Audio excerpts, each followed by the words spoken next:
Some Department of Homeland Security contractors told White House officials they were asked to pay Corey Lewandowski, a longtime ally of President Donald Trump.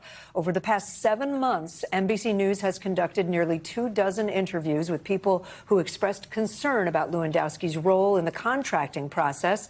This includes current Trump administration officials, Department of Homeland Security officials, industry sources, and lobbyists. In President Trump's second term, Lewandowski had taken a role as an unpaid special government employee with the Department of Homeland Security, where sources tell us he had influence over contract awards. Lewandowski has denied the allegations against him.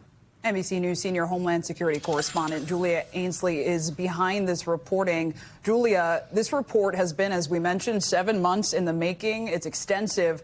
Talk broadly about what you found. And can you maybe give an example of an instance that raised some red flags here?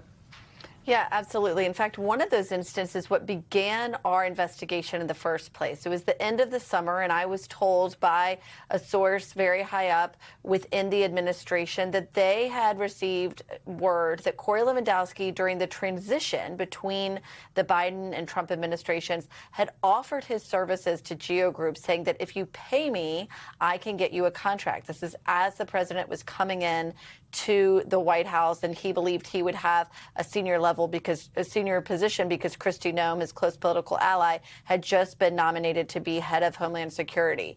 We've dug into it. My colleagues John Allen, Matt Dixon, and Laura Strickler and I have been speaking to multiple people throughout the government, as we mentioned, lobbyists, people at DHS, and learned that it didn't stop there. In fact, there was a second meeting because Geo Group refused that transition offer.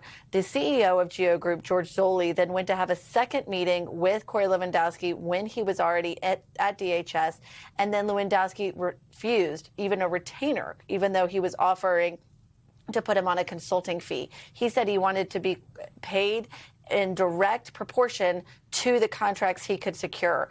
Geo Group turned that down, and as a result, officials there believe that they have been retaliated against, and they still have some beds sitting empty, even as this administration has tried to ramp up its mass detention and deportation campaign.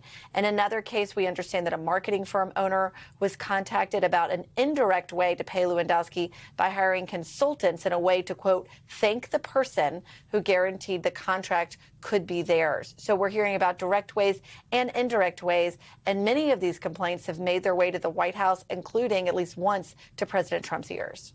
We thank you for watching, and remember, stay updated on breaking news and top stories on the NBC News app or watch live on our YouTube channel.